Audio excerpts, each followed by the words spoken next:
make some homemade vanilla extract. Hi, my name's Caitlin and welcome to our Homemaker Series, where I challenge myself weekly to learn a new homemaker skill. And in today's episode, we're ditching the store and making homemade extract at home. I do have to be honest with you though, this one isn't completely new to me. I've been making this for roughly around 3 to 4 years now, and it's just a staple in my household. And I wanted to share it with you guys as it's so quick and easy to make. You just put the ingredients in, pop it on the shelf, and within 3 to 6 months, or ideally 12 months, you have the most beautiful extract for your baking, cooking, or anything that you use extract in. So if you want to see how you make it, keep watching. Okay, to start, we need a vodka at least 70 proof to 90 proof.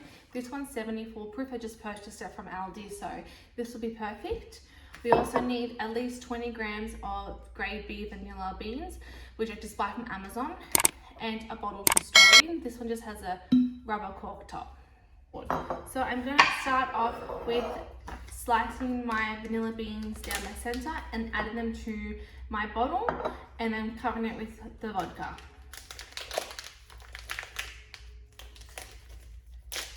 So you need at least 20 grams of vanilla beans per 250 mils of vodka.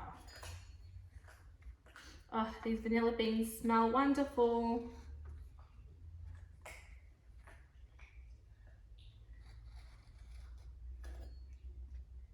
So I'm literally just slicing them down the center, just to open up so these little beans inside can go through our vanilla extract. I'm also going to cut a few of them in half as well, just to make sure they all fit. I have read that there is a quicker way to make the vanilla extract by using an Instant Pot. I have just ordered an Instant Pot, so that will be coming this week. So I might give that a go as well. So when you make this type of vanilla extract, you have to let it mature for 3 to 6 months at least before using it.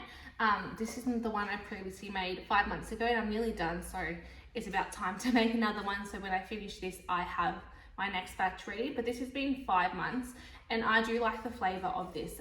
It definitely has a very strong vanilla flavour.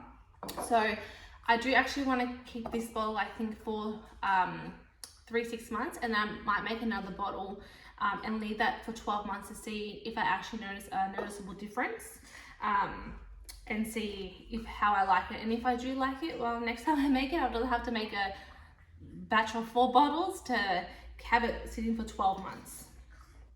But this is so simple and easy. But the Instant Pot version that I saw is you just add it into the Instant Pot.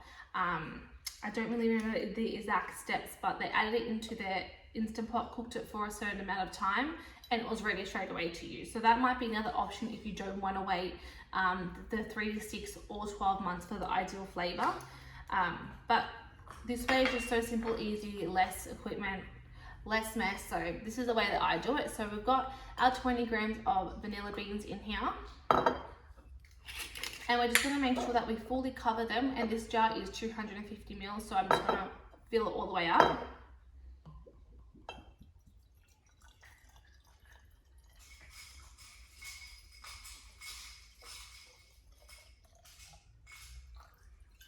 There we go, and add the cork onto it. You do want to store it in a cool, dark place with no direct sunlight, and every time you see it, or once a week at least, you just want to give it a quick shake, just to mix all those flavors through. But honestly, it's that simple and easy. And now I'll just place this on my shelf for the next 3 months, and once I'm finished with this one will be ready. And I'll make another batch and leave it for 12 months and let you know how I like it in 12 months time. So don't forget to like and subscribe so you'll be notified when that video comes out in a year's time. But yeah, there we have it, homemade vanilla extract with no preservatives, no refined sugars, and no glucose. None of those naughty ingredients that will definitely affect our gut, and especially our gut of our little ones. But it's so simple and easy. Like, I haven't bought vanilla extract in maybe 3 to 4 years, but I definitely wanted to share this one with you guys. It's not a new homemaker skill for me, but it might be a new skill for you to add to your pantry, and another low toxic swap in your household. This one is so simple and easy, like literally within 2 minutes I've had this made, and all I have to do is keep it on the shelf. Normally I order a few more packs of vanilla beans and make a few bottles at a time, but unfortunately my Amazon supplier that I normally buy it from only had one left, but that's fine. I'm going to order some more when it comes here. But if you like today's video, don't forget to like and subscribe, and we'll see you in the next episode. Happy homemaking.